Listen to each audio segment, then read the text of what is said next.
잘 나오나요? 네.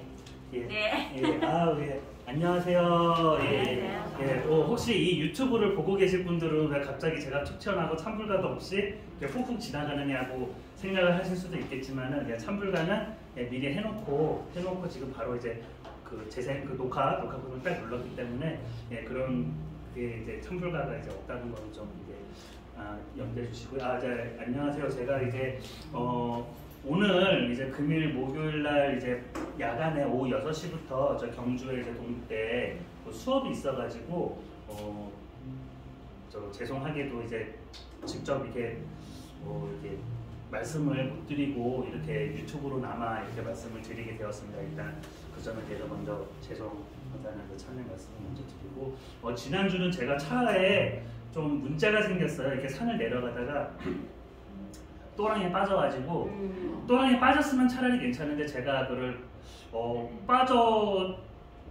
살짝 조금만 들어간 줄 알고 저는 했는데, 그게 가면서 밑바닥을 싹 다 긁어버려가지고 좀 수리비가 좀 되게 가슴 아프게 꽤 큰 액수예요. 여러분들이 우리 보살님들께서 상상도 못할 액수로 좀 나와가지고 이제 자차 보험 이게 처리하고 아마 내년부터는 이제 할증이 되지 않을까 싶을 정도로, 네, 아마 자세히 보시면 할증이 되면 어느 정도로 수리비가 이제 좀 나왔겠구나 하여튼 그래가지고 저희 이제 속가 부모님한테도 말씀드리면 차를 또 이제 지분이 좀 있으신데 속가 부모님께서 좀 있으셔가지고, 네, 온전히 100%는 아니지만 그래도 한 70, 60은 지분이 있으시니까 이제 말씀을 드리고, 이제 보험도 제가 순전히 제 이름으로 보험을 들면 너무 비싸요.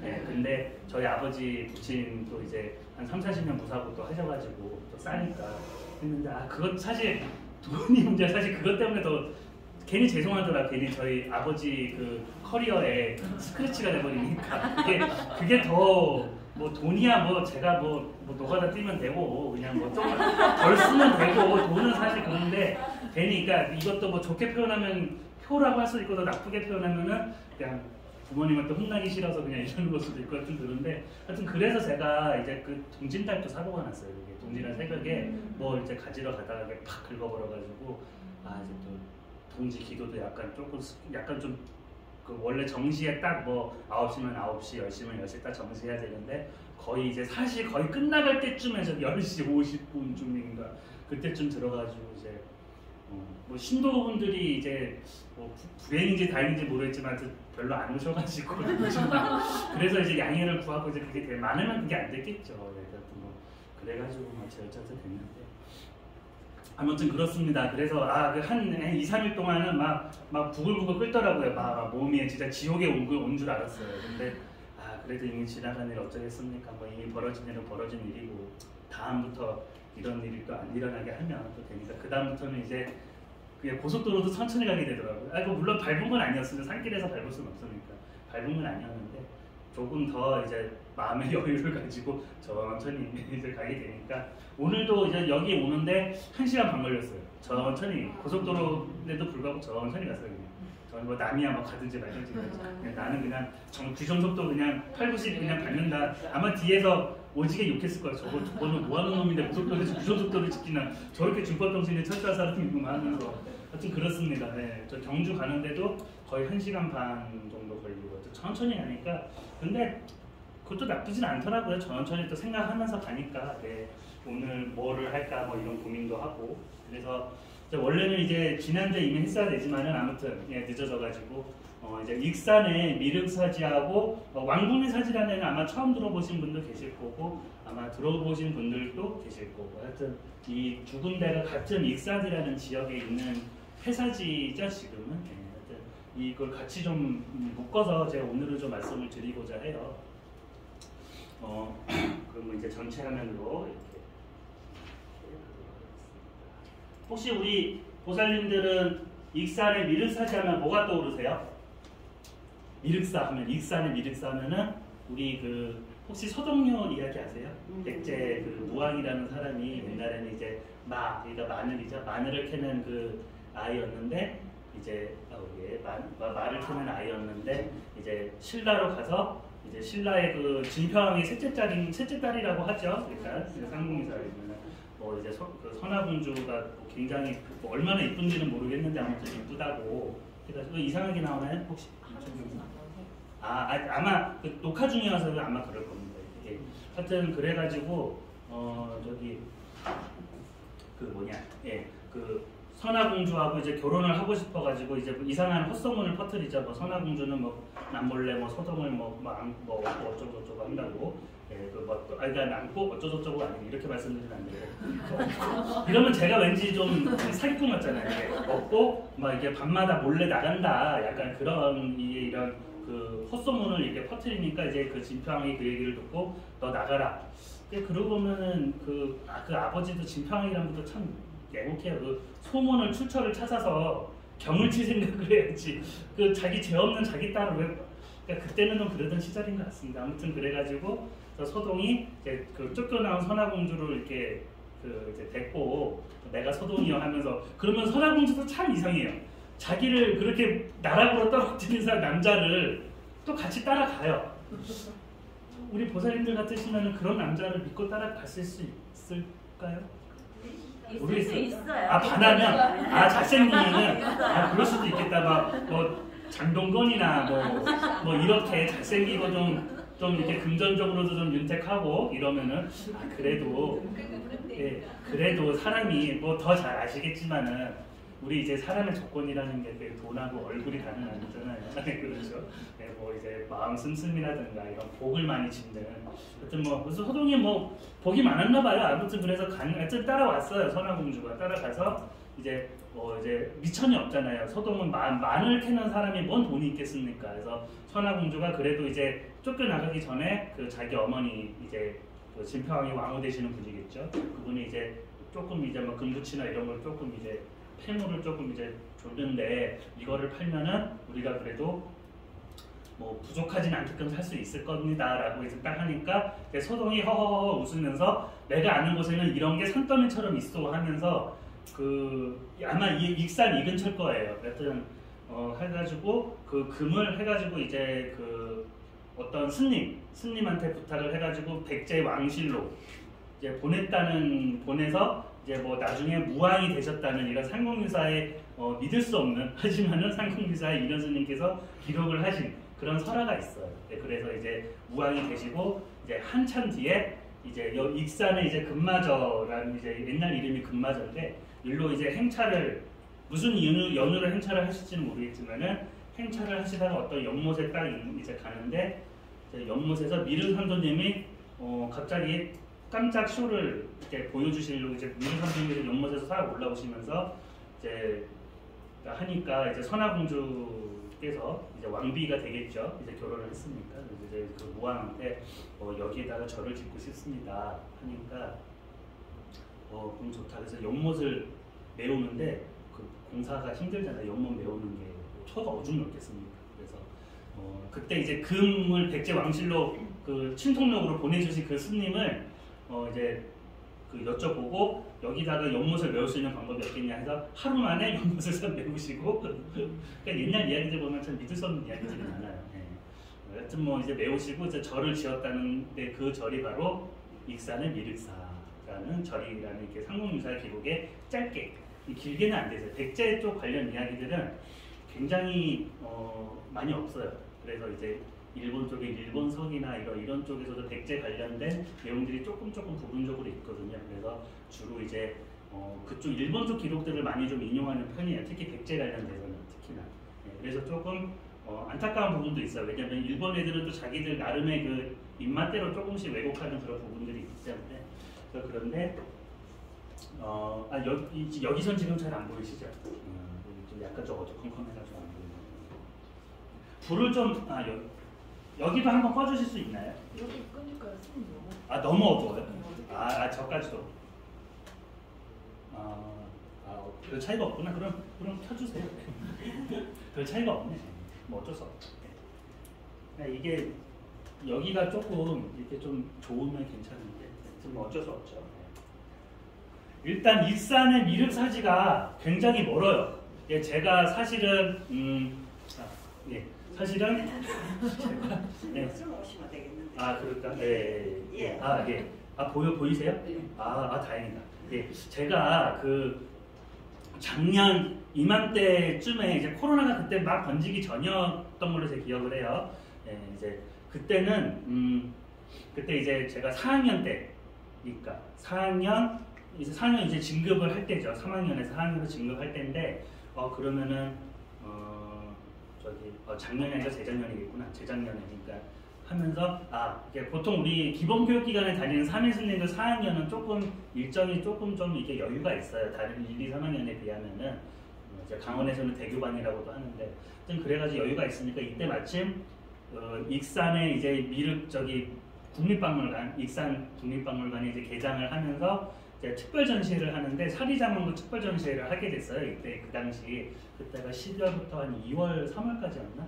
그래가지고 그때 제 어른 스님 시절이 있었으니까 그때 이제 방학을 이제 끝나고 학교를 들어가기 전에 한 일주일이나 2주일 정도 먼저 조금 학교로 복귀를 해서 저기를 가야 되겠다 했는데 코로나가 빵 터지면서 학교에서 오지 말라고 하고 은혜사에서 계속 묶여 있어야 되고 하다 보니까 못 가게 된 안타까운 저 기억이 있는데 그래서 그 전에 이제 미륵 사진을 어떻게 가면은 빨리 갈 수 있을까 어떻게 하면은 좀 더 편하게 갈 수 있을까를 그때는 차가 없었을 때여가지고 고민해 보니까 대중교통으로는 너무 불편해요.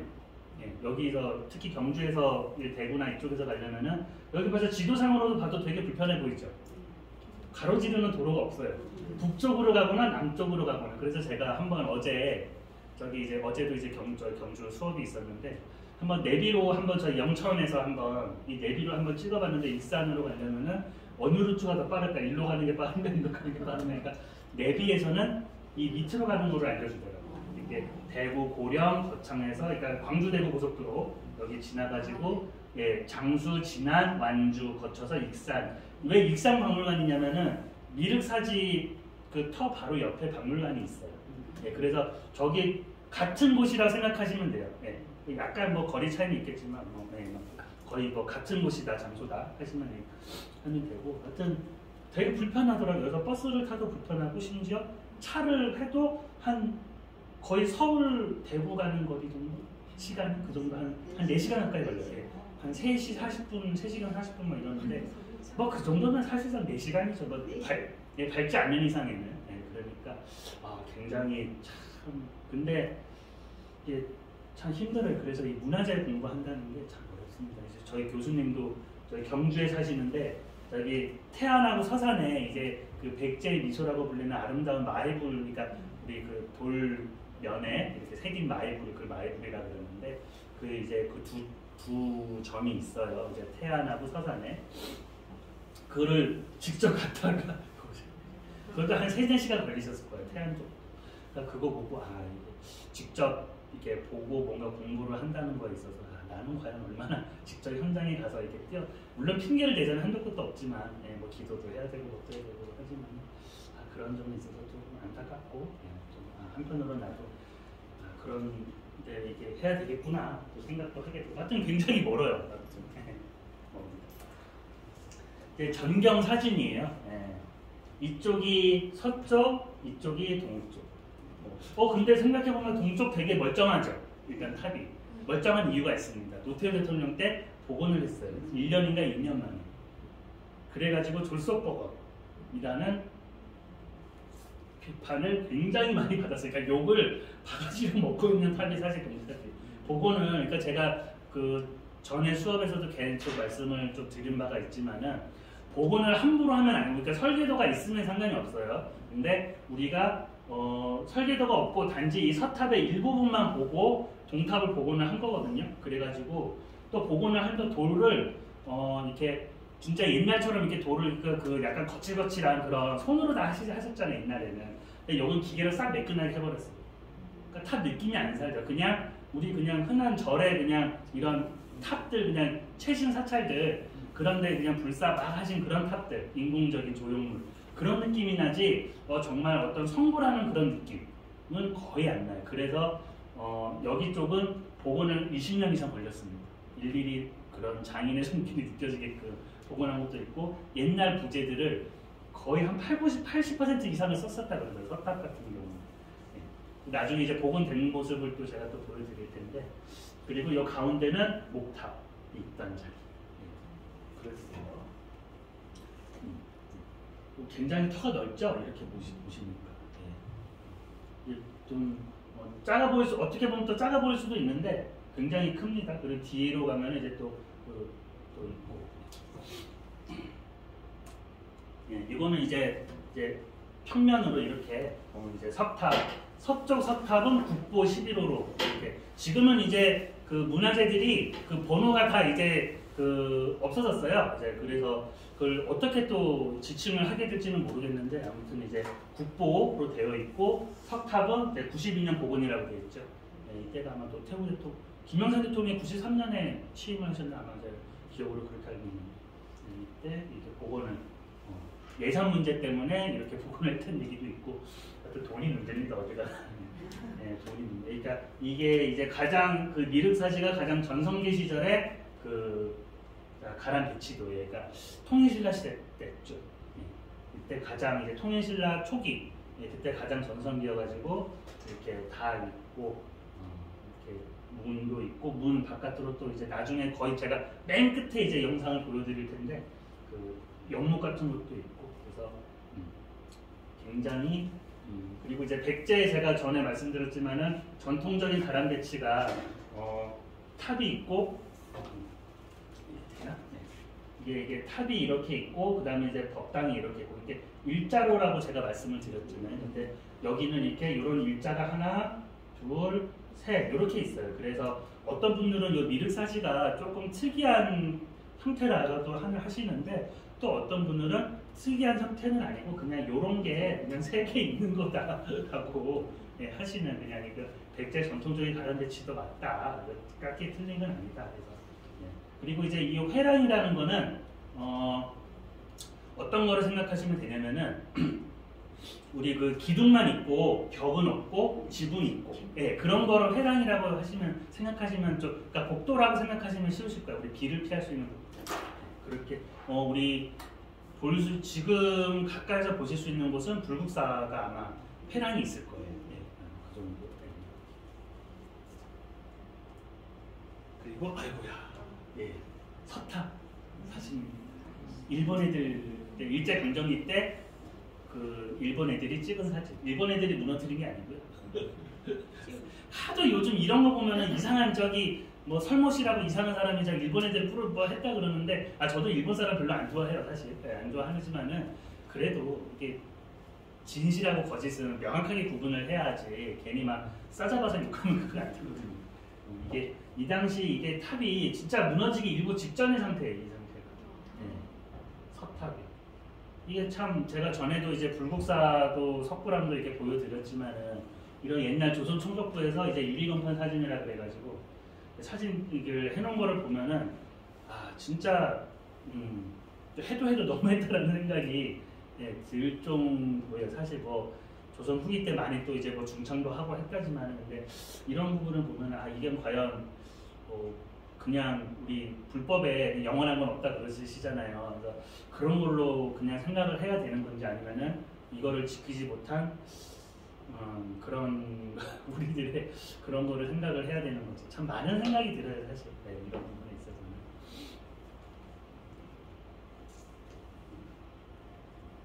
그래서 일본 애들이 어떻게 복원은 아니고 일단 임시 방편이에요. 수리도 아니고 시멘트로 여기를 다 메꿔버렸어요. 세멘으로 이렇게 벽돌 쌓고 돌 쌓고 시멘으로 다 이거를 나중에 해체 공사를 할 때 이 시멘트 양을 이제 계산을 해보니까 몇백 톤이라고 그러더만 시멘트만 하여튼 굉장한 양을 이렇게 지지를 해가지고 이렇게 이제 했다는 거예요. 근데 그래서 몇몇 이제 좀 이상하신 분들이 이게 시멘트로 이거 완전 흉물로 만들어 버렸다라고 하는데 일단 일본 애들이 요거를 수리를 할 당시에 이 시멘트 공법이 그 당시 최신 공법이었어요. 사실 물론 이제 일본 애들한테 면죄부를 주기도 조금 사실 좀 그런 게 여기다 먼저 실험을 했어요. 사실 일본 애들은. 근데 하고 자기네 문화재들도 사실 또 공사를 또 그렇게 시멘트로 공사를 했어요.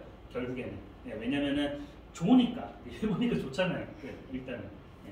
무너지진 않으니까. 그러니까 왜냐면 여기 보시면은 뭐 바람만 불면 쓰러질 것 같아요. 벌써 딱 이게 이렇게 들어가잖아요. 이렇게 들어가고 여기도 막 돌 묻어서 다다다다다 하고 그러니까 이제 시멘트로 이렇게 해서 그래서 요거를 해체를 하고 수리를 하고 이제 복원을 하는 게 20년이 걸리니까 요거를 이제 떼는 것도 섬세하게 떼야 되고 네, 그런 부분에 있어서 굉장히 오래 그리고 여기 부분이 이제 입구 들어갈 수가 있어요. 사람이 들어갈 수가 있는 거.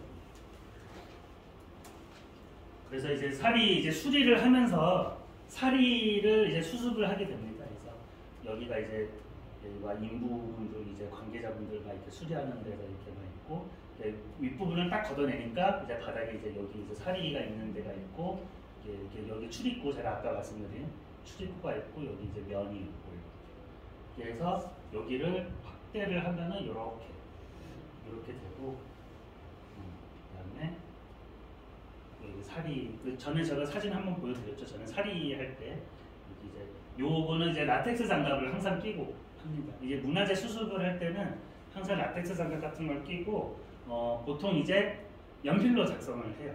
그 자리에서만큼 볼펜이나 이런 건 잉크들이라 해가 될 수가 있어요. 연필 같은 걸로 하고 여기에 이제 수많은 구슬들하고 청동 합들이 있고 여기 이제 뭐 판때기 하나가 있죠.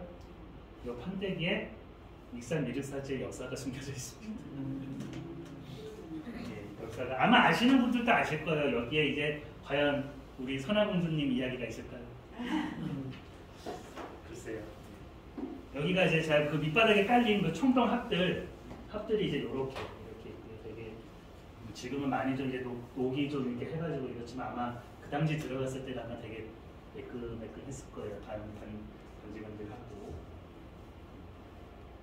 무늬가 있는지는 사진으로는 이제 잘 볼 수가 없어서 좀 안타깝더라고요.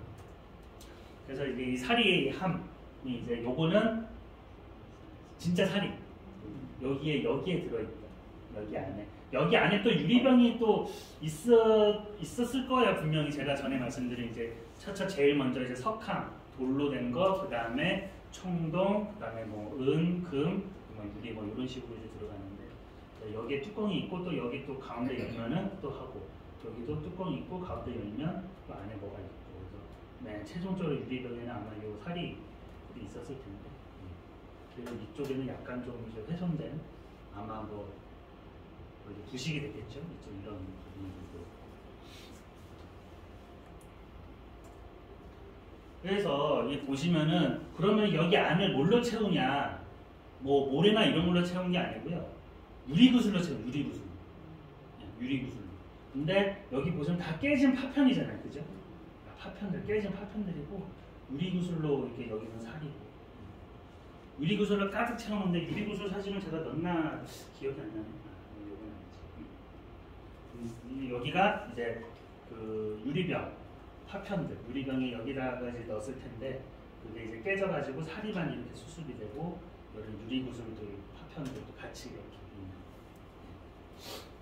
가운데로 이렇게 딱 열어가지고 뚜껑이 또 이렇게 그래서 이런 거를 우리가 이제 저희들이 문화재를 수습을 할 때는 이걸 통으로 일체형으로 이렇게 들고 다니는 게 아니고 요거 따로 이렇게 분해를 해서 따로 이렇게 옮겨요.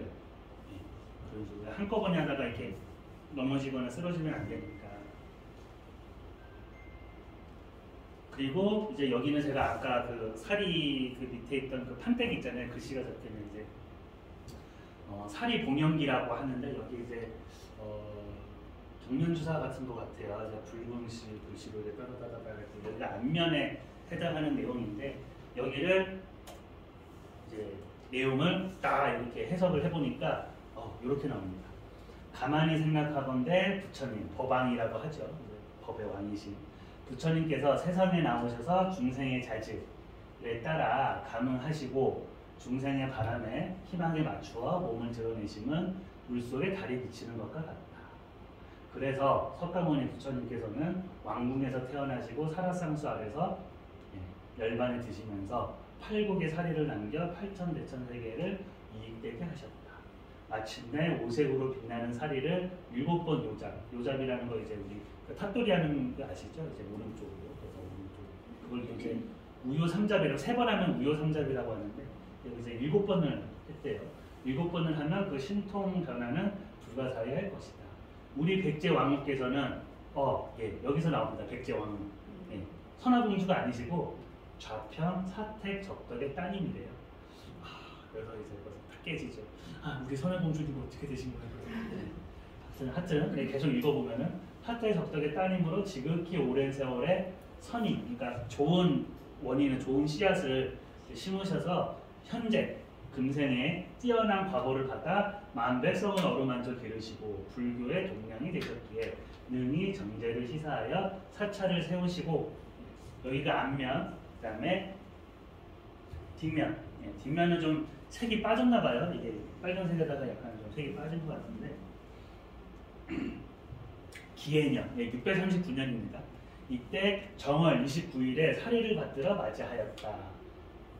원하옵나니 세세토록 공양하고 영원토록 다함이 없어서 이 성근을 자량으로 하여 대왕폐하, 이제 무왕의 수명은 산악과 같이 견고하고 치세는 천지와 함께 연구하며 위로는 정법을 높이고 아래로는 창생을 교화하게 하소서. 또 원하옵나니 왕후의 심심은 수경과 같아서 법궤를 비추어 항상 밝히시며 금강 같은 몸은 호응과 나란히 불만하시어 7세의 구원까지도 함께 법리를 있게 하시고 모든 중생들 함께 불도를 이루게 하소서 라는 내용의 그 공연기가 이렇게 있습니다. 그래서 이거 딱 나왔을 때 많은 분들이 충격을 금치 못하셨어요. 왜냐면은 우리가 상명유사 내용에는 엄연히 아니 선화공주하고 이제 서동교 해가지고 이제 데리고 와서 이렇게 같이 잘 살고 이제 심지어 미륵사 창건설화에서도 이렇게 선화공주께서 했다는 그런 사실. 근데 그게 있어요. 우리가 이제 서동료는 일단은 기록에 그 선화공주라는 이야기가 확실히 맞는데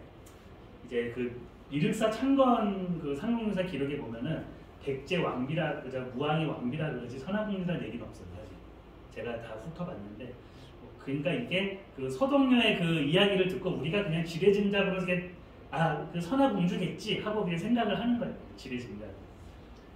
그러면은 그럼 선화공주는 어떻게 됐을까?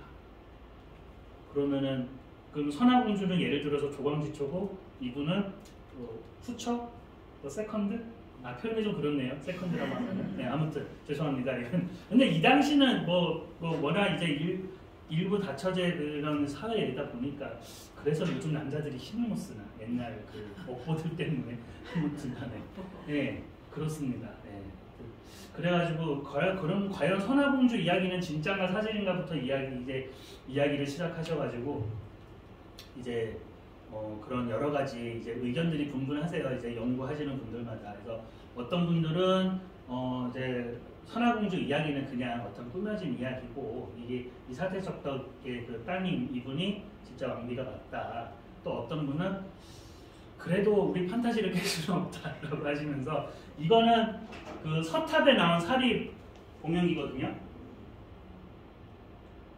사진을 다시 앞쪽으로 보면 여기에 있던 그 석탑에서 나온 그 사리함의 그 기록이에요. 그래서 여기도 분명히 뭔가 있을 거고 여기도 뭔가 있을 거고 이런 논리로 물론 여기는 사태적덕의 따님이 하신 건 맞겠지만 여기는 여기하고 여기가 일단 모르니까 그래도 우리가 선화공주 이야기를 그래도 아주 무시할 수는 없다. 그런 분들도 계시고 여러 가지 이야기들이 있는데 제가 생각할 때는 일단 선화공주 이야기가 진짜고 거짓이고를 일단 떠나서 일단 우리가 여기하고 여기는 우리가 이제 영영 찾을 길이 없거든요. 사실상. 그래서 사리 관련된 아마 도굴됐거나 파기가 됐거나 아마 그랬을 거예요. 그렇기 때문에 제가 봤을 때는 아마 이거를 진짜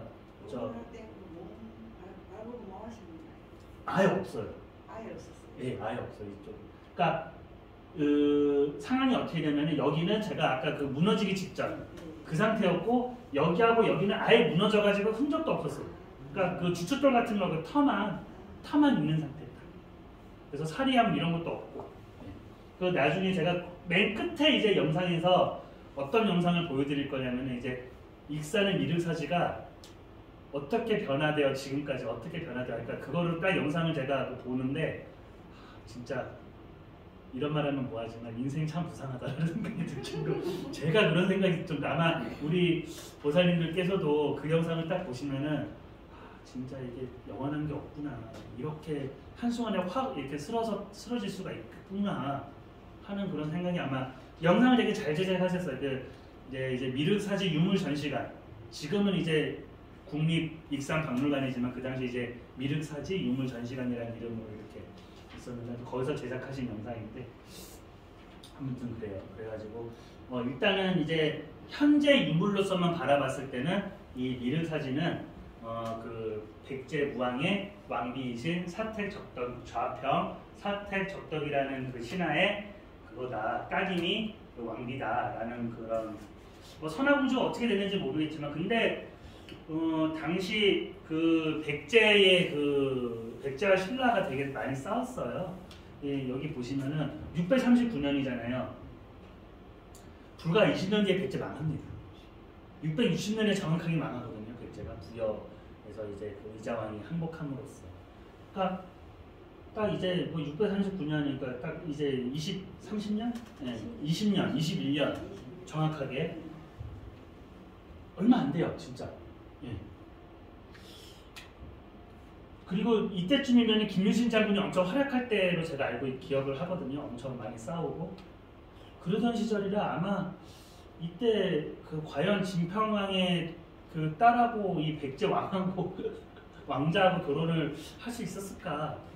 치열하게 서로 싸우는 왼조 집안인데 예, 뭐 그런 생각도 들고 예, 물론 뭐 결혼을 할 수는 있었겠죠. 이제 정말 이제 서동요 이야기대로 뭐 하다가 이제 결혼을 할 수는 있었겠지만 과연 그 백제 내에서 왜 우리 항상 그 사극 같은 거 보면은 그런 게 있잖아요. 왕비들이 이제 자기 이제 뭐 오빠나 이제 사촌 동생들 데리고 막 그 나쁜 짓 많이 하는 그런 사극들 많잖아요. 뭐 옛날 뭐 여인천하나 이런 뭐 이제 명성황후 이런 거 보면은 이제 뭐 그런 것처럼 아마 힘이 되게 없었을 텐데 왜냐면 자기 홀로 신라 사람이고 하니까 과연 이렇게 이런 미륵사지를 창건을 했을 수 있었을까 하는 그런 생각도 들고 아무튼 뭐 상상은 뭐 누구나 하실 수는 있지만 일단 현재 드러난 거는 여기 백제 미륵사지 서석탑 그래서는 일단 그 좌평 사택적덕의 그 따님이신 그 사택씨 왕후가 있었다. 이제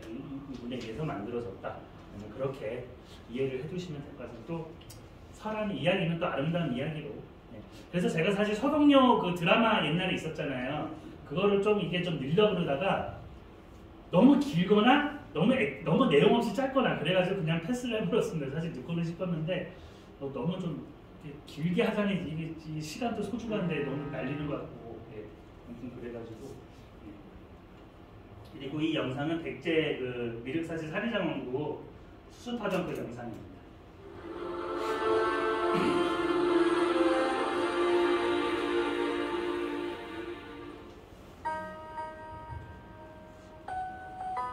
일층 모습이죠. 여기서 예, 딱 나옵니다. 여기 사리 동영기하고 예, 이제 하나씩 수습을 하세요. 하나, 그 청동 한이죠. 예, 여기 딱 걷고 이제 유리판인가 이제 판이 하나 있다고 하더라고요. 동영기 수습 다 유리구슬로 꽉꽉 채우는 거예요.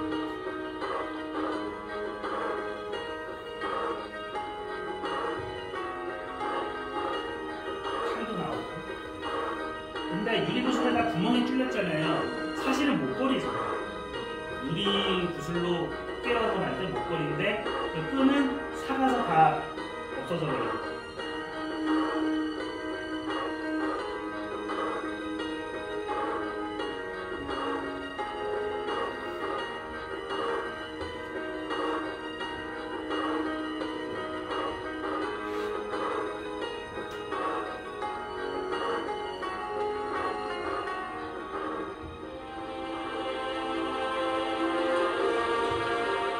사례병, 유리병, 흔적 그래서 이 병으로 추정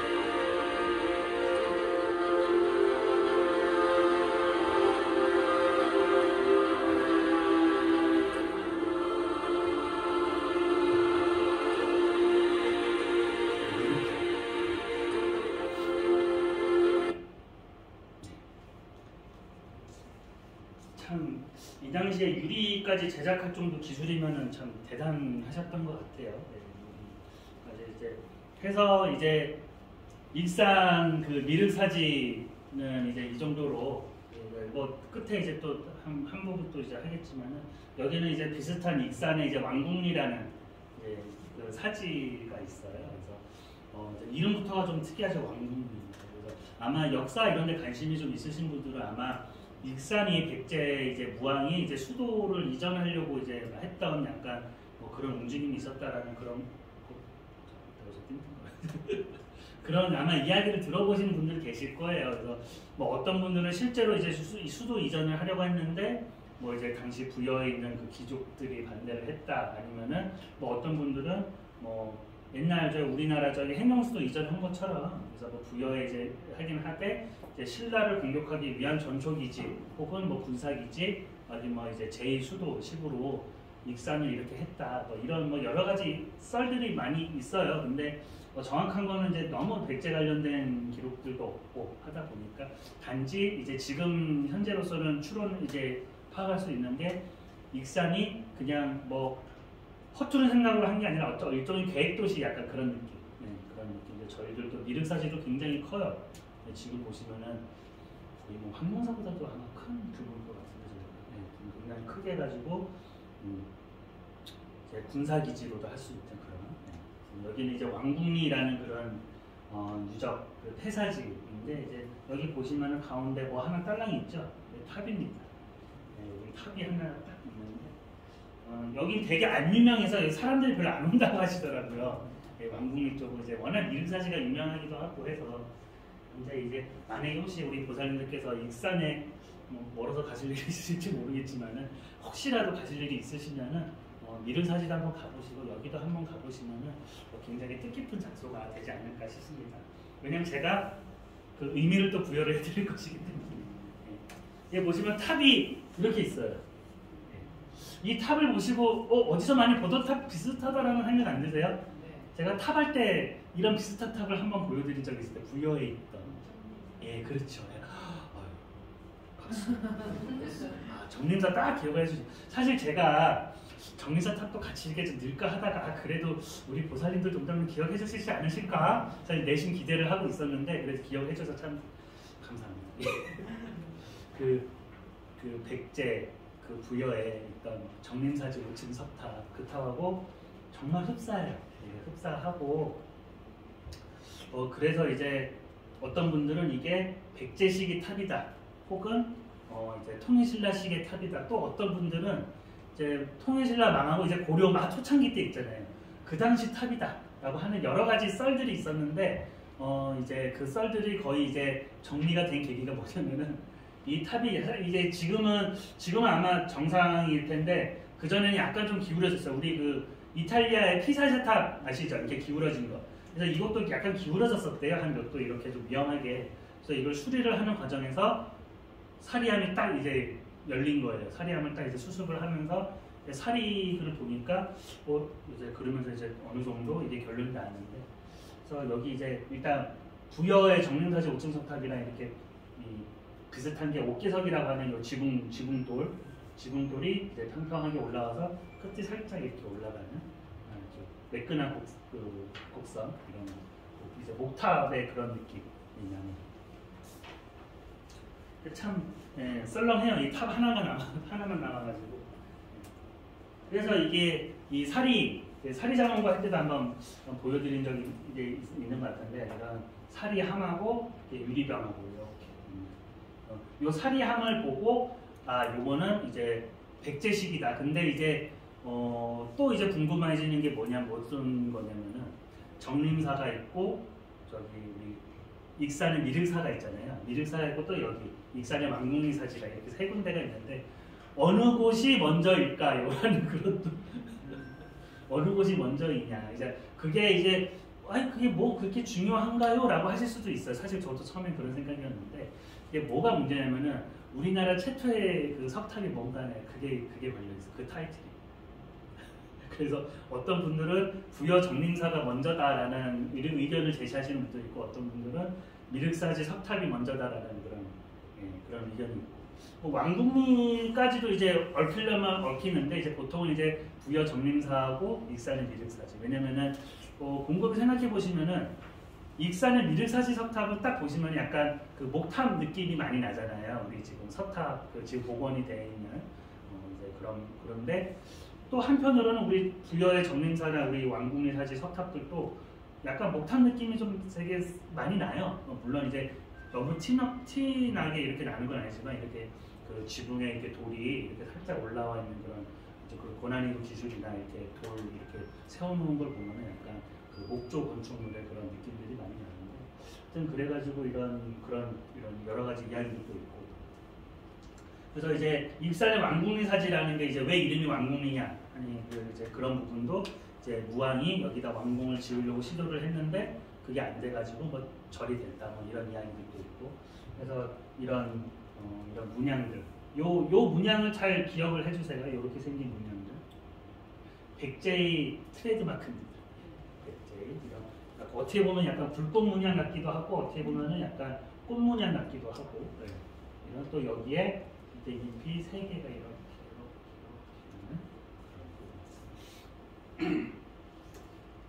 그리고 아이고야, 이 뭐 이렇게 또 글씨가 빼곡하게, 요거는 안타깝게도, 이거 안타깝다고 생각해야 되나? 이게 그 왕궁리 그 역사가 기록해낸 우리 사리봉연기처럼 익산의 그런 봉연기는 아니고요.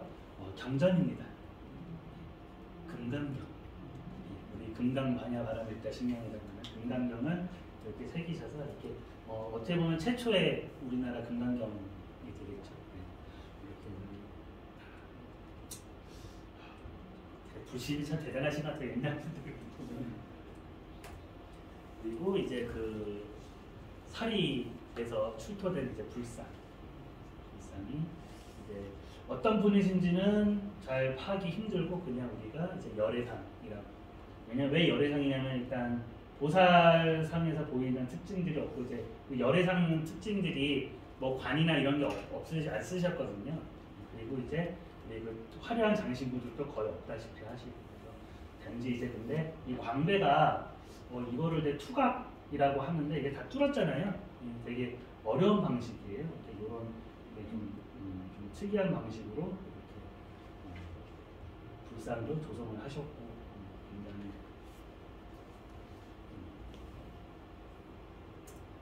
그리고 제가 말씀드린 여기는 그 왕궁리 사지의 사리함이고요. 여기는 제가 아까 전에 보여드렸던 익산의 미륵사지 그 사리병, 바깥 외호라고 하는 그 병인데, 여기에 무늬를 보시면은 일단 특징들이 여기 이 점점이 있잖아요. 요걸 이제 어장, 그러니까 물고기 알의 문양이라고 해요. 이렇게 백제 쪽은 좀 커요. 특징들이 신라 쪽은 좀 작게 이렇게 무슨 날치알 마냥 이렇게 작은데 이렇게 백제 쪽은 좀 크게 하고, 여기 보시면은 이 꽃 문양이 이제 좀 약간 좀 이제 비슷해, 완전히 똑같지는 않지만 이제 형상을 보면은 이게 좀 흡사하다라는 걸 이제 많이 좀 느끼실 수가 있습니다. 이렇게 꽃 모양을 보시면 또 이게 제가 그 일본의 그 호류지에 있는 또 옥충주자라고 하는 그게 있는데, 거기에 있는 그 문양도 제가 갖고 오려고 그랬는데 화질이 너무 안 좋아요. 제가 봐도 너무 안 좋아요. 그래가지고 그건 차마 못 갖고 왔는데, 거기에 있는 문양이 요거랑 거의 똑같아요. 이쪽에 문양이 이렇게 문양이랑 거의 똑같아가지고 이게 서로 이게 백제의 특징이구나라는 걸 좀 알 수가 있어요. 직접 가서 찍으시면 참 좋은데. 그리고 또 이제 또 다른 부분으로는 이제 또 이것도 똑같이 마찬가지로 이게 미륵사지에 이제 출토된 사리 이제 호고, 여기는 이제 왕궁리 사지 사리 함이, 이런 이파리 문양이라고 해야 되나요? 이런 문양들이 이렇게 상당히 흡사한 거를 보면 이렇게 말리는 모양새나, 그리고 여기 이제 이파리 안에 이렇게 빗금이 이렇게 다 세워져 있잖아요. 이렇게 세워져 있는 부분도 다 흡사하고. 이게 지금 이렇게 있어서 이게 비슷해 보이지 막상 이게 따로따로 떼어놓고 보면 잘 몰라요. 저도 이게 비슷한 건지 이게 똑같은 건지 뭐가 영인 건지 잘 모르는데 막 이것 보고 또 저것 보고 같이 보다 보면은 아 이게 비슷한 거구나 이렇게 좀 깨닫게 되더라고요. 저도.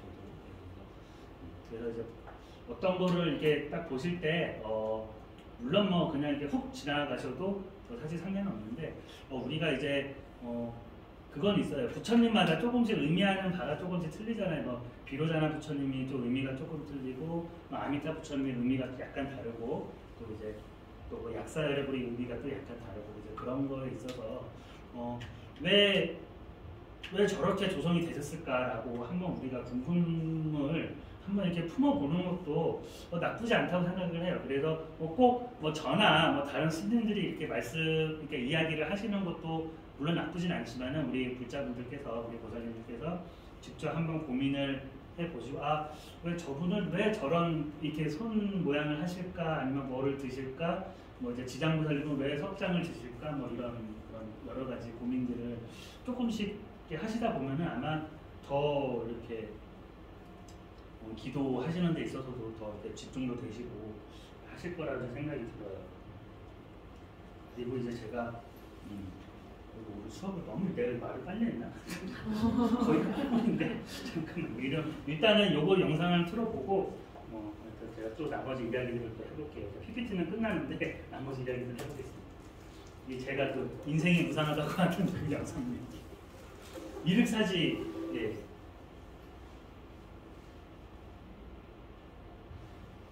창건이 됐어요.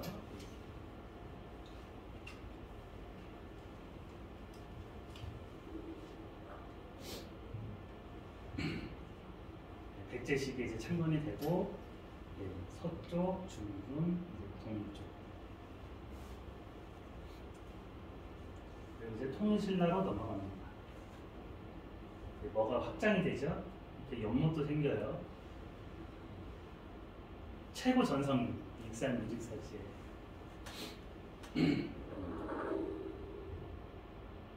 최고 전성인데 아이고야 없어져요. 뭐가 하나씩. 아마 통일신라 후반기 혼란스러운 아마 그 시대일 거예요. 이게 무너집니다. 동탑이. 흔적도 없이. 이제 고려로 들어가요. 이제 다 무너져요. 거의 다. 다 무너지고 이런데 조금씩 이게 다른 그 절 여섯째 건물들이 하나씩 생겨요. 이렇게. 이게 이제 지질조사나 이런 걸 다 발굴조사를 해서 이렇게 그것도 포함하고 또 이제 추정한 것도 있고 그래서 결국에는 그거 내가 멈췄구나. 잠깐만요. 내가 뭐 잘못 눌렀나.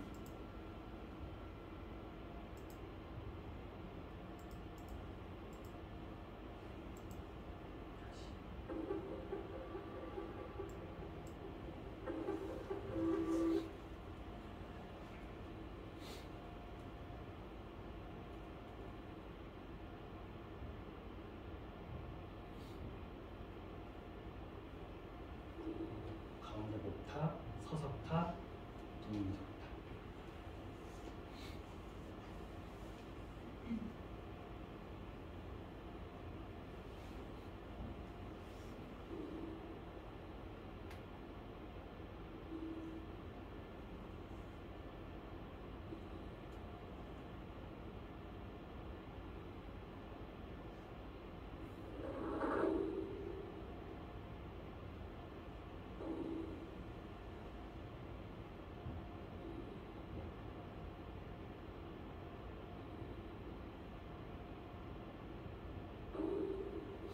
무너지죠.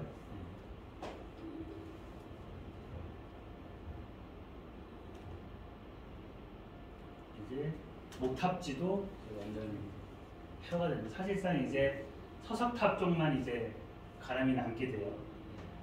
고려시대 가면.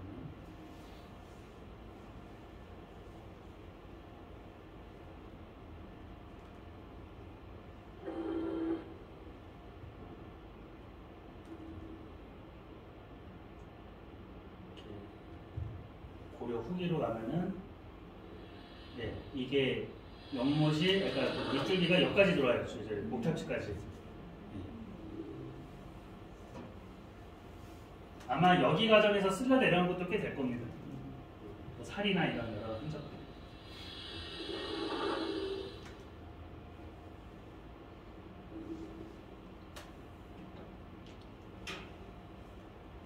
이제 조선으로 넘어가면은 그나마 남아있는 조차도 다 쓰러지죠. 없어지죠. 하나씩 하나씩 없어지고 탑 하나만 달라요. 그리고 한참 멀리에 이런 데 이제 절 비슷한 거 이렇게 생겨나고. 그러니까 이미 조선시대에 이미 완전 쓰러진 거예요. 완전. 다시 이제 역으로 이제 돌려버리죠.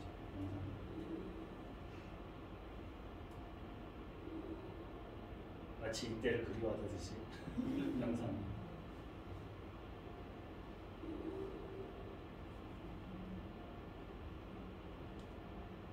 미륵사지 유물연시가 이제 지금은 국립익산 익산박물관 이제 과거 이름인데 이렇게 돼 있어요.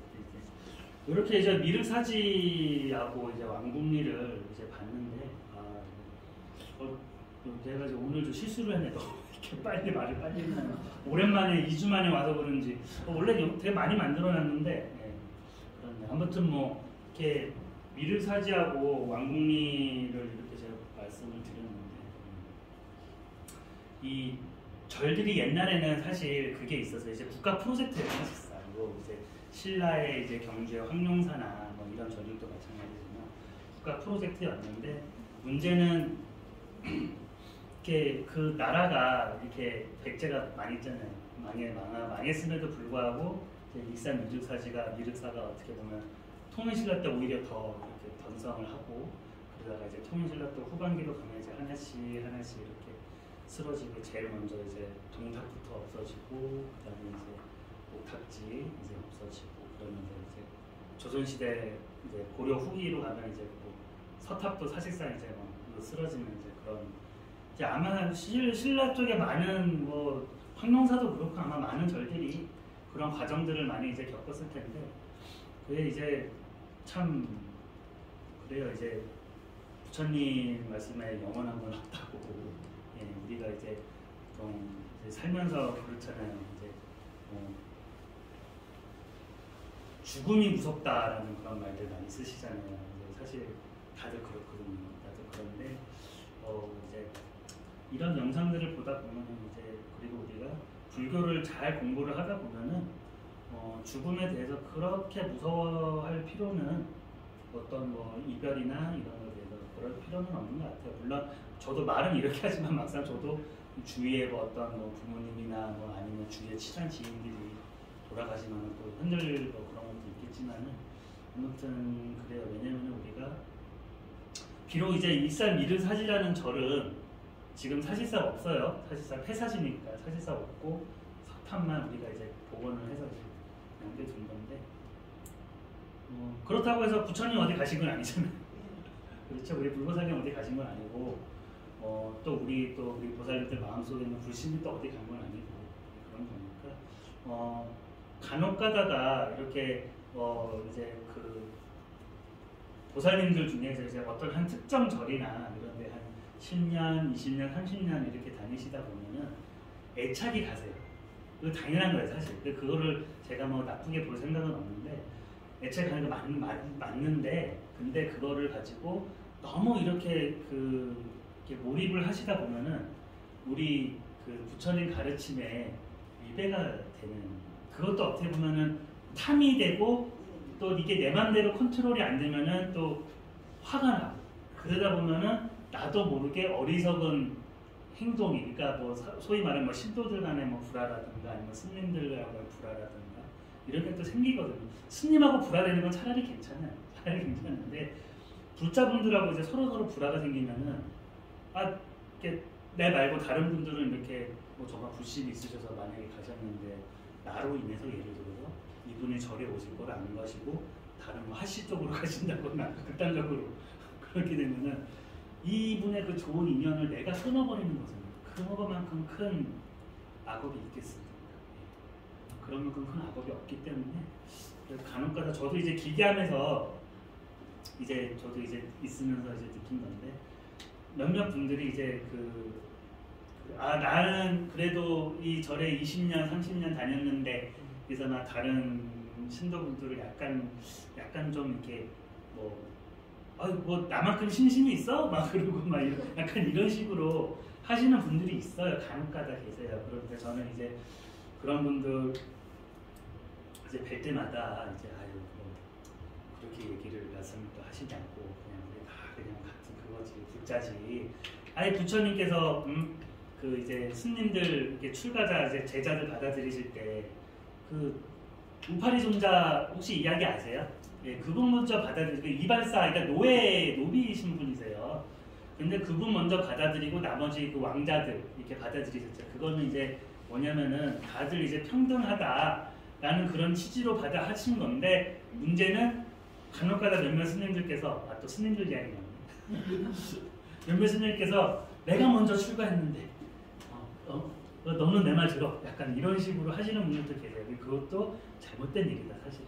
왜냐면은 사문들, 그러니까 출가 수행자들은 다 이제 같은 거고 단지 서로 존중해주고 이제 자찰하는 게 있으면은 물론 이제 지시하는 건 이제 할 수는 있지만은 그게 우리가 이제 논리적으로, 이성적으로, 불법적으로, 교리적으로, 계율적으로 타당해야지 그게 맞는 거지. 뭐 말도 안 되는 거 시켰는데 그거를 왜 안 하냐고 뭐 이러면은 그건 그거대로 문제가 좀 심각한 거고 그렇기 때문에 그러니까 우리가 아는 건 좋아요. 아는 건 좋은데 제대로 알고 이제 첫째는 제대로 우리가 저도 그렇고 우리 보살님들도 그렇고 제대로 알아야 되고 두 번째는 제대로 알면 어떻게 해야 되죠 우리가?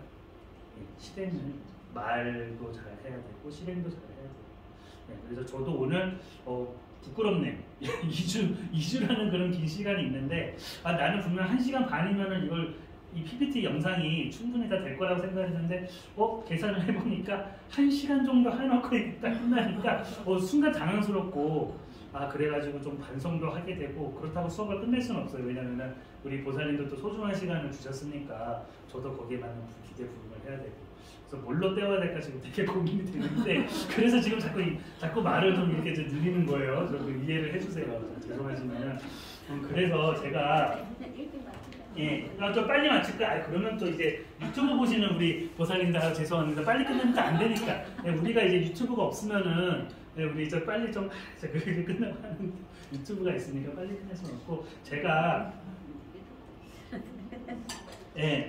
이제 다음 주면은 황룡사, 분황사 그리고 다다음 주에는 아마 경주 사천왕사지하고 이제 우리 경주 박물관에 있는 유물들에 대해서 말씀을 드릴 건데 일단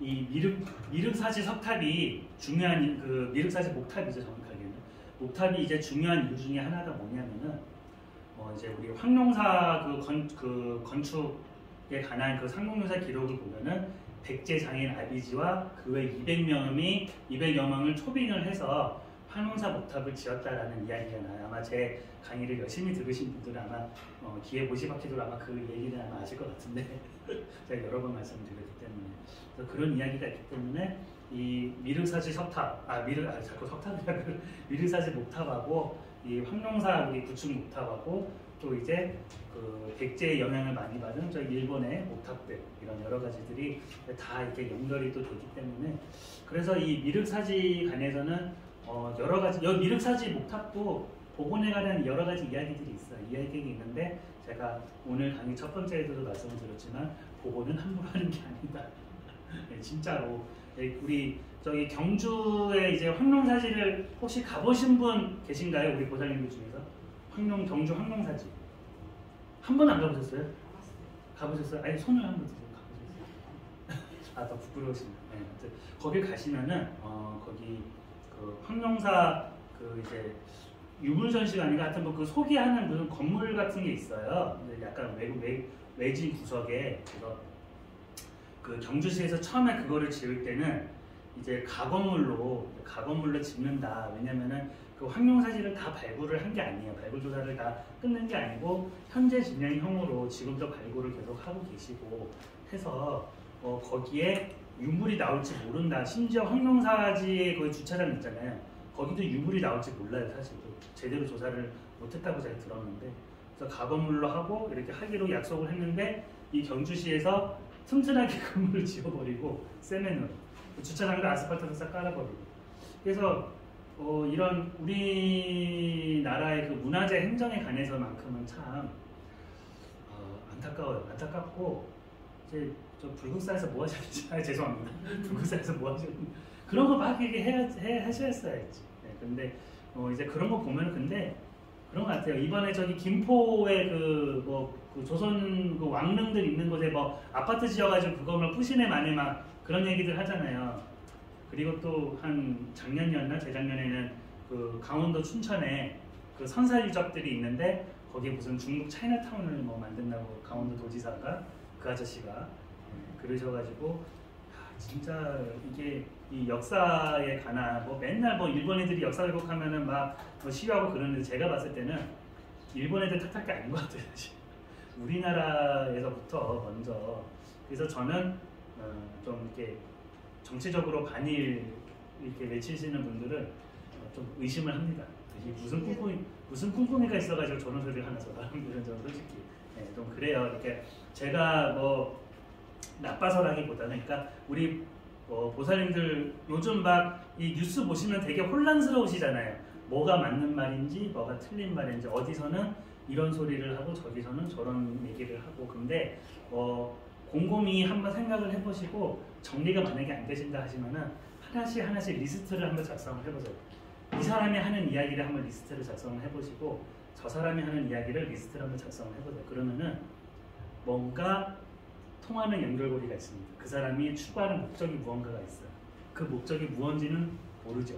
제가 알아도 말씀을 잘못 드린 게 끌려갈 수 있습니다. 그렇기 때문에 어디선가 지하실에 끌려가서 주둑을 맞을 수도 있기 때문에 하여튼 지하실 안에 있을까요? 있죠.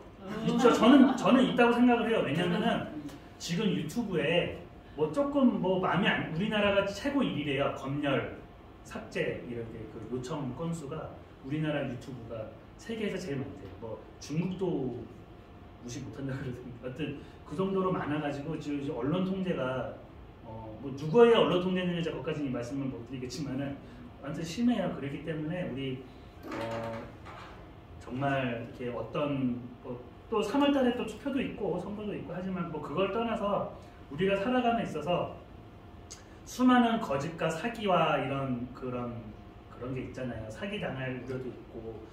제가 예전에 한 몇 년 전에 그 치과보험 그 치아보험 관련해서 이제 전화를 받은 적이 있어요. 그래서 되게 막 전화상으로는 우리 항상 그러시잖아요. 말발에 속아 넘어갔잖아요. 예, 말이 그냥 청산유수로 그냥 넘어가시니까. 그래서 막 혜택이 어떻고 탔고 막 그러시는 거예요. 그래서 나중에 이게 제가 나중에 한번 뭐 해보고 연락을 드리겠습니다 하고 일단은 끊고 한번 곰곰이 알아봤어요. 치아보험이 어떻게 되고 막 아는 보험사분한테 이렇게 또 말씀 드려보고 하니까 치과 의사분한테도 한번 말씀을 여쭤보고 하니까 공통된 그 의견이 뭐냐면은 굳이 들 필요 없다 라고 하세요. 그게 왜요? 하니까 일단 그 조건이 되게 까다롭다고 하시더라고요. 이게 그 질환이 있는 분들은 아예 혜택이 안 되고 설령 없다고 해도 내가 이 치아보험을 들어서 내가 좀 유리하게 좀 혜택을 보려면은 거의 매년 뭘 떼우던가 뭐 이래야 되는데 그 정도면은 이미 치아 상태가 좋은 상태는 아니다. 그렇기 때문에 혜택을 이렇게든 저렇게든 혜택 받기는 힘들고 돈만 나가고 차라리 그 돈으로 적금을 들어서 적금 깨고 치아 뭐 임플란트를 하든 뭐 심플 뭐 씌우든 뭐 크라운을 하든 뭐 이렇게 하라고 그렇게 말씀을 하시더라고요. 그걸 얘기 듣고 심지어 저희 그 도반스님 한 분은 그 어디 무슨 예전에 이제 출가 전에 보험회사 소장 소장까지도 하셨다고. 이제 그 얘기를 듣고 소장까지도 했는데 뭐가 아쉬워서 출가를 했나. 농담입니다. 예, 저도 뭐 사회에서는 뭐 웬만큼 뭐 이렇게는 아니지만은 그래도 뭐 남 부끄럽지 않게 살았기 때문에 뭐 어느 정도 이해는 하는데 무슨 생각으로 출가를 하셨는지 이해는 하는데 하여튼 그 이제 한번 슬쩍 물어봤어요. 스님 저 보험은 뭐가 좋아요? 하니까 보험 듣지 마시라고. 그러니까 소장까지 해줬던 분이 그러더라고요. 그냥 적금 들고 적금 깨서 살라고 그냥 차라리 그게 낫다고. 예, 아 그러냐. 근데 또 이게 사람 마음이라는 게 또 그렇지 않잖아요. 예, 보험을 들어야 뭔가 내가 좀 안전하고 안심하고 병원도 부족하고. 아 그리고 또 이게 또 실비보험 얘기를 또 들어보니까 요즘은 또 실비보험이 또 많이 비싸졌다 하대요. 네, 그래가지고 이제 보험 설계사 저희 아는 분이 굳이 실비보험 따로 드실 필요가 없이 그 보장이 되는 보험들이 또 각자가 있다. 제가 무슨 보험 외판원은 아니지만 뭐 그런 얘기를 제가 들었어요. 그래서 이게 뭘 얘기를 이제 딱 들을 때 그거 같아요. 많은 분들에게 다양한 그 분야의 전문가분들한테 한 번씩 이렇게 다 들어보고 물론 선택은 제가 하는 거죠. 고민도 제가 하는 거지만은 일단 들어보고 다양한 정보가 많은 게 그게 이제 가장 좋은 그 길인 것 같고 우리가 이제 보통 금수저 그러잖아요. 이제 많은 부잣집에서 태어난 아들이나 딸들 이제 뭐 재벌 3세들 이런 아이들 그러는데 제가 생각하는 금수저는 그래요. 물론 이제 부모님이 돈이 많으셔서 자식들이 뭐 남부끄럽지 않게 잘 먹고 잘 입고 뭐 이게 그런 것도 물론 금수저지만은 제일 좋은 거는 부모님이 많은 정보를 많은 경험을 아이들한테 해줄 수 있으신 분들 적극적으로. 그러니까 뭐 예를 들어서 뭐 골프도 치고 테니스도 치고 뭐 어디 뭐 중국도 여행 갔다 오고 유럽도 갔다 오고 남미도 여행 갔다 오고 뭐 스쿠버 다이빙 잠수도 한번 겪게 해보고 뭐 이런 약간 이런 거. 그리고 여러 가지 길들이 많죠. 우리 이제 장래 진로가 무슨 뭐 컴퓨터도 뭐 무슨 뭐 가상현실이니 뭐 증강현실이니 뭐 여러 가지 이야기들이 많잖아요. 그런 거 하나하나를 체험할 수 있게끔 해줄 수 있으면은 그게 아마 금수저지 않을까. 왜냐면은 내가 돈이 없잖아요. 그러면 내 아들 딸들을 이런 다양하게 경험을 어떻게 보면 참 피눈물 나는 거죠. 그러니까 저희 부모님께서 그러시더라고요. 저한테 요즘도 조금 힘드시면은 미안하다고 저한테. 뭐 그렇게 나 잘 키워주셔가지고 뭐 그렇게 미안하시냐고 하니까 어릴 때 이제 13평짜리 아파트 살았거든요. 저 국민학교 다니니까 국민학교 세대예요.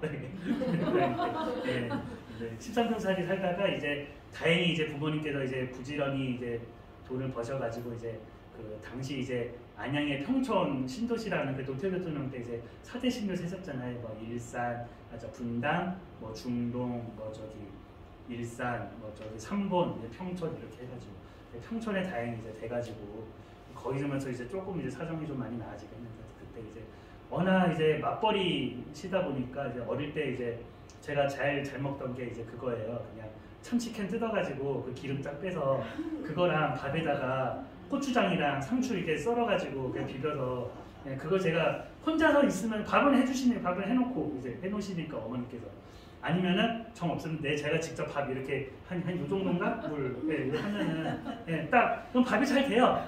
아니면은 이게 만약에 밥을 좀 안 불려놨으면은 물을 거기다 조금 더 넣고 하면은 거슬거슬하게 이것도 저희 어머니한테 배운 표현인데 거슬거슬해. 밥이 또 잘 때 맛있어. 그러면은 혼자서 이렇게 하면은 이제 서서서 이렇게 치사가 완료되었을 다음에 한참 뒤에 이제 김 빠지잖아요. 그러면은 뚜껑 열어서 좀 주걱으로 좀 휘저어주고 다시 뚜껑 덮고 한 5분, 10분 조금 더 기다렸다가 그때 먹어야 밥이 참 맛있어요. 그래서 그걸로 맞나요? 제가 드린 말씀이? 맞구나. 저만 그런 줄 알았는데. 그래가지고 이제 그 상추에다 그렇게 밥에다가 고추장에다가 참치에다 먹으면은 그렇게 맛있을 수가 없어요. 그리고 이제 그거를 이제 사실 저 국민학교 고학년 때 이제부터 했고 이제 저학년 때는 이제 학교 일찍 끝나잖아요. 일찍 끝나니까 이제 어머니 이제 일 가기자가 잠시 이제 점심 때 되니까 이제 오셔가지고 이제 하면 이제 제가 이제 그때는 이제 아파트가 이제 주공 아파트 살았는데 이제 그때는 이제 그 대지를 많이 갖고 있어. 아파트들이 대지들이 많았어요. 이제 주차장도 있고 막 잔디밭도 있고. 지금은 막 진짜 무슨 좀 표현이 좀 그런데 닭장처럼 딱딱딱 붙어 있잖아요. 좀 안타까워요. 이게 한편으로는 물론 이제 집값이 비싸지니까 이게 어쩔 수 없이 이렇게 하는 거지만은 좀 아파트 사이도 좀 거리도 좀 널찍하고 좀 층수도 좀 낮고 이래야 뭔가 탁 트이는 맛이 있는데 이거는 문 열면은 바로 아파트 그렇게 막 벽을 막고 있으니까 가슴도 답답하고 뭐 저는 그런 아파트는 안 살아봤지만은 저희 이제 예전에 친척들 이래 가면은 서울 막 이래가지고 어떻게 사나 이런 답답해가지고 하여튼 그런데 그러면 이제 한 11시나 12시쯤 이제 학교 끝나면 이제 집에 이제 열쇠는 안 주셔서 그때 위험하다고 안 주셔가지고 그때 이제 기다리는 거 어머니 이제 벤치나 잔디밭에 누워가지고 애 꼬마애가 누워가지고 기다리다가 멀리서 보면 어머니 이제 오시는 모습, 저희 어머니께서 이제 고관절이 어릴 때 다치셔가지고 수술을 빨리 못 하셨어요. 집에 좀 어려움이 있으셔가지고 그래서 좀 쩔뚝쩔뚝 하셨거든요. 그 당시에는. 지금은 수술을 좀 하셔가지고 많이 좀 좋아지셨지만은 그게 딱 눈에 띄어요. 그러면은 그때 그냥 엄마 하면서 후다다다다다 그 애기들 뛰어나는 이제 딱 그런 식으로 뛰어가지고 딱 이제 해가지고 그때 참 그 철없는 애들이 많았어요. 제 친구들. 엄마 가지고 어머니 가지고 울리고 주들려 패줬지. 감히 패드립을 그 자식들 아무리 애라고 해도 한계가 있지. 아니 맞잖아요. 원래 가족은 건드는 게 아니야. 아무리 내 처천지 왼수라도 가족은 건드는 게 아니야. 그거는 이제 사람의 기본적인 그거기 때문에 가족 욕하려면 나를 욕해야지 내 부모 자식 처자식 부모를 욕하는 그거는 예. 그게 왜 부처님 우리 얘기를 딱 들어보면은 절대 복수하지 말라고 하세요. 부처님께서 절대 원수 갚지 말라고. 실제로 이제 부처님 과거 전생 이야기들 많잖아요. 제가 전에도 말씀을 드렸지만 그 중에 한 이야기가 뭐냐면은 이제 그 원수를 이제 갚아야 되는데 이제 그 어떤 그 인연에 대해서 이렇게 이제 딱 이제 꿈을 꿔서 이제 깨닫게 되나 내가 전생에 저 사람한테 이제 죽겠구나. 근데 내가 죽여가지고 나중에 이제 저 사람이 도둑대가 돼가지고 나한테 와서 나를 살인을 하겠구나, 살해를 하겠구나 해가지고 자기 가족들은 미리 다 피난을 보내놓고 자기 혼자 집안에 딱 이렇게. 그러니까 어떻게 보면 그분도 참 자기 죽을 줄 알고 그 자리에 딱 있는 게 도가 트신 분이 제가 봤을 때는. 왜냐면은 여기서 이 금생에 내 악연을 다 끊고 회자 정리를 하고 가겠다는 그런 그거니까 참 그분도 대단하시고 딱 이제 앉아가지고 하니까 이제 그 자기 전생의 과거 인연 그분이 딱 이제 칼 들고 오는 거예요. 그래서 야 너 다 내놔라 하니까 다 가져가시오 하면서 이제 내 목을 치시오 딱 하는 거. 너는 뭔데 갑자기 네 목을 치라 그러냐니까 그 사람이 얘기한 거를 다 또 그 도적한테 다 얘기를 해요. 과거 전생에 어떠한 인연이 있고 당신은 나를 죽여야 된다 하니까 이 도둑도 제가 봤을 때는 깨달으신 것 같아요. 딱 했더니 이제 치긴 쳐요. 근데 칼등으로 씨가 목이 안 돼서 다 이게 아프잖아요. 딱 하니까 나는 네 말대로 목을 쳤다. 나는 간다. 딱. 그러니까 제가 봤을 때 그 도둑도 깨달았다는 뭐는 이런 이야기는 없는데 깨달으신 것 같아요. 제가 봤을 때는 그분도 심지어. 그렇게 해서 이게 복수를 근데 여기서 만약에 그 도둑이 목을 쳤잖아요. 그러면 또 그 인연이 또 이렇게 또 가서 또 이렇게 끝이 없어서. 그래서 부처님께서도 절대 이제 복수나 이런 거 하지 말고 설령 누가 뭐 해주면은 내가 너그럽게 이렇게 용서하고 이렇게 하라고 항상 말씀. 물론 이제 그 전에 당하면 안 되겠죠 사실. 당하거나 내가 먼저 그 나쁜 짓을 하거나 그러면 안 되겠죠. 근데 이게 어쩔 수 없이 그게 이렇게 막아 끼는 경우가 있어요. 그래서 우리가 이제 기도를 하는 목적이 사실 그렇잖아요. 이게 애군이 안 오기를 바라는 그런 이제 기도. 하지만 오면은 또 어쩔 수 없잖아요. 저도 이번에 제 그 차 그렇게 긁으면서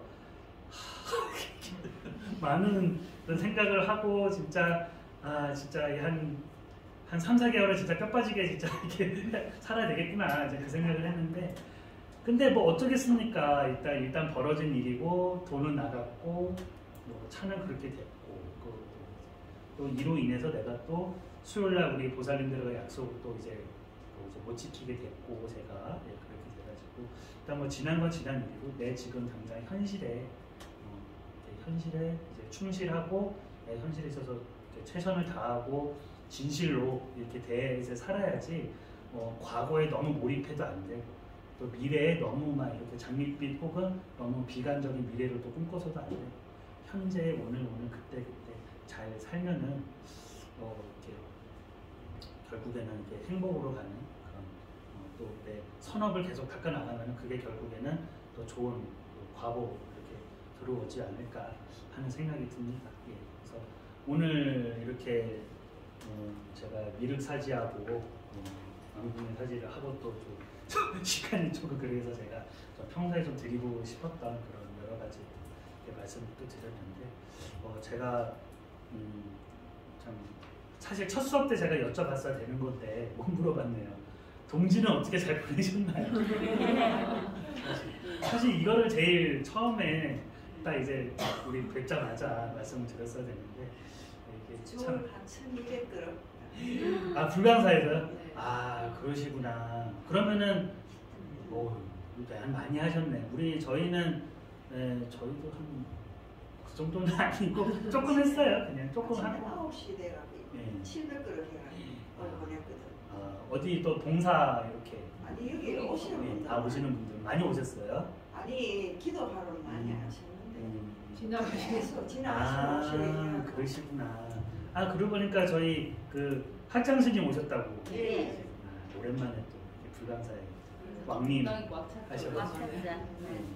그러니까 저는 그때 이제 수요일 날 어른이 저희 기계하면 올라오신다고 하셔가지고 한 2시인가 2시 반인가 오신다고 그러니까 저희 다른 사연한테 이제 연락이 왔는데 아니 안 오시는 거예요. 그래가지고 이제 그때 이제 목요일날 수업이 안 된다고 이제 말씀도 이제 전해드리려고 이제 저희 우리 공학과 실장님한테 이제 전화를 딱 이제 드려가지고 여차하다가 이제 마침 또 이제 불광사니까 혹시 어른 거기 계신가요? 그러니까 예 계세요. 기대면 안 오시겠구나 딱 느낌이 딱 또 오더라고요. 그러니까 이게 참 그래요. 어른께서 이게 오신다고 하시면 오셔야 오시는 거지. 이렇게 워낙 바쁘시니까 그러셔가지고 그런 부분이 있고. 하여튼 저희도 뭐 동지 또 나름 잘 지냈고 이제는 저 1월 1일하고 초하루가 이제 같이 가던데 2월달에 그죠? 2월 1일이랑 저기 초하루랑 또 신구정이죠. 그러니까 구정이랑 같이 가가지고 또 이렇게도 또 가는구나 날짜가. 그리고 제가 2가지 공지를 또 하나 드려요. 제에 관한 공지는 아니고 우리 보살님들께 좋은 경험이 되실 수 있을 때 가실 수 있으면 가셔도 되고 만약 시간이 안 되시면 어쩔 수 없고 이 미륵사지 지금 현재 그 익산의 그 미륵사지 박물관에 익산 박물관에 그 미륵사지 석등에 관한 그런 또 전시회를 하나를 하고요. 그것도 이것도 한 3월까지 하나 그럴 텐데 그리고 여기 서울 용산에 국립중앙박물관이 있어요. 아마 가보신 분도 계실 거고 못 가신 분들도 계실 텐데 이번에 무엇을 하냐면은 3월 6일까지 조선의 승려 장인들의 전시. 그러니까 조선 후기 때 스님들께서 직접 그 당시에는 그림을 불화를 그리시고 조각을 하시고 그러셨거든요. 조선시대 후기. 그러니까 임진왜란 이후에는 그 전에는 이제 전문 화가나 전문 조각가 이런 분들이 많이 불상조성이나 이런 거를 하셨다면은 임진왜란 이후에는 그런 분들보다는 스님들이 저 같은 스님들이 직접 그림 그리시고 조각하시고 이런 분들이 거의 대다수세요. 그래서 그런 분들께서 직접 그리신 불화라든가 불상들 이런 분들만 모아서 특별 이제 기획을 해가지고 국립중앙박물관에서 전시회를 하세요. 3월 6일까지인가 5일까지 했는데 1월 16일 날쯤인가 한번 이렇게 그 교체를 하신다고 하시더라고요. 그래서 사실 저도 그 전에 한번 갔다 올까 하는 생각을 하긴 하는데 시간이 될지도 모르게 서울이 거의 하루 가기도 조금 약간 힘든 그 거리가 그래가지고 어떻게 할지 모르겠는데 아무튼 3월 6일까지 일단은 하고 있으니까 한번 꼭 1월 16일 날 유물이 교체 되든 안 되든 그건 사실 크게 중요한 건 아니고 우리 보살님들께서 보실 때는 그냥 한번 가셔서 만약 서울에 가실 일이 있으시면 굳이 가실 일 없는데 가셔서 그냥 또 피곤하시고 또 그렇게 해서 하시는 것보다는 그냥 친척분들 혹시 또 일이 있으실 때 이렇게 가셨다 겸사겸사 한두 시간 정도 참고로 입장료 5,000원입니다. 혹시 오해하셔가지고 보통은 공짜거든요. 근데 이게 특별 전시회라 그런지 5,000원인가 만원인가 받으시는 것 같더라고요. 그래서 이런 것도 또 알려드려야 또 혹시라도 스님 그 얘기도 안 해주시고 가라고만 하고 내놓는 건데 그러실 수 있으니까. 근데 아마 그 정도 들으셔서 가셔도 큰 후회는 없으실까. 오히려 이제 불심이 좀 더 이렇게 올라가게 되는 그런 또 한 계기가 되지 않으실까. 스님들이 이렇게 또 하신 거니까. 그게 이제 한 곳에 모여 있다는 거 참 힘든 일이거든요. 왜냐면은 전국 사찰 혹은 전국 박물관에 다 이렇게 분산이고 심지어는 미국이나 일본에 있는 있어요. 그리고 이제 임시 이제 서울에 잠시 이렇게 빌려가지고 그게 돈이 어마어마합니다. 그 빌려오는 어마어마하기 때문에 그래서 혹시 기회가 되시면은 우리 코로나만 아니면은 불공사에서 한 차 그냥 빌려가지고 갔다가 이거 오는 그것도 참 좋은데 사실 코로나만 아니면 전 그러고 싶어요. 이제 우리 저희 학감 스님이나 우리 사영이나 우리 저 의사 선생님 아니면 저 실장님한테 그 말씀 들어가지고 코로나만 아니었다면은 이런 좋은 기회가 있는데 우리가 서울구경도 한번 해봅시다. 그래서 서울구경도 한번 해보고 얼마나 좋아요. 이쯤에 서울구경도 한번 바람도 한번 쐬보고 박물관들 가서 이렇게 직접 이렇게 한 곳에 모여 있는 기회가 없기 때문에 이게 되게 좋은 기회거든요. 그래서 제가 말씀을 드리는 거예요. 그런 게 아니면 굳이 뭐 저기 대구 박물관에 그것도 있어요. 이제 허리띠 전시회도 있어요. 한번 가보세요. 이거 좀 제가 약하게 하잖아요. 왜냐면 허리띠는 스님들하고 관계가 없거든요. 왜냐면 이제 옛날 왕족들, 그 왕족들, 신라 왕족이나 이런 분들이나 양반님들 그런 분들 허리띠, 뭐 이제 금제 벨트 막 이런 거 있잖아요. 네.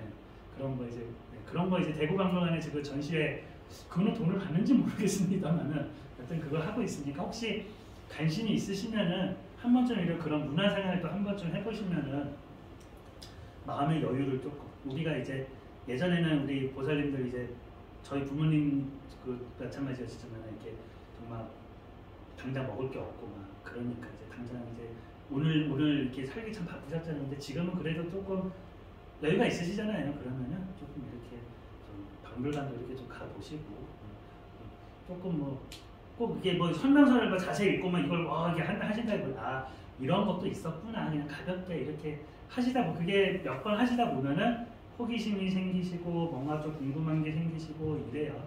이러시기 때문에 우리 이제 보살님들 뭐 이제 자녀분들이나 뭐 이런 분들도 이제 혹시라도 어리시면은 자녀분들이 뭐 그런 자꾸 이렇게 뭐든지 서서히 스며들게 해야지 확 이렇게 집어넣으면 안 됩니다. 뭐든지 공부라는 게 우리 배우는 게 서서히 스며들어 이렇게 비유가 이게 맞는지 모르겠지만 우리 개구리들을 그 뜨거운 물에 확 넣으면 확 뛰쳐나오잖아요. 근데 미지근한 물에다 살짝 넣고 열을 서서히 가면 이게 익는데요. 저는 그런 잔인한 실험은 안 해봤지만은 익는다 그러더라고요. 실제로. 그러기 때문에 이렇게 서서히 뭐든지 스펀지가 서서히 물 빨아들이듯이 그렇게 우리 보살님도 기도하시고 하시다 보면은 좋은 결과 있으실 거라 생각이 듭니다. 벌써 어느새 끝날 시간입니다. 이렇게 참 하여튼 뭐 오늘 제가 좀 분량 조절을 잘 못해가지고 이제 다음 주에는 이런 일이 없도록 제가 이제 주의를 하도록 하겠습니다. 혹시 뭐 궁금하신 사항이나 뭐 질문하실 부분 있으시면은 없으세요? 더 빨리 끝내시면 싶으시죠. 알겠습니다. 오늘 들어주셔서 감사합니다. 네. 사원 소원을 하겠습니다.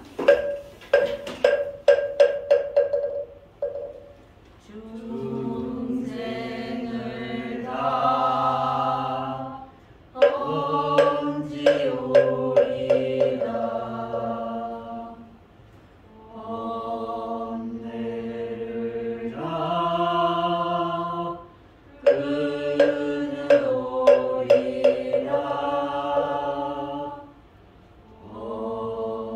업문을 다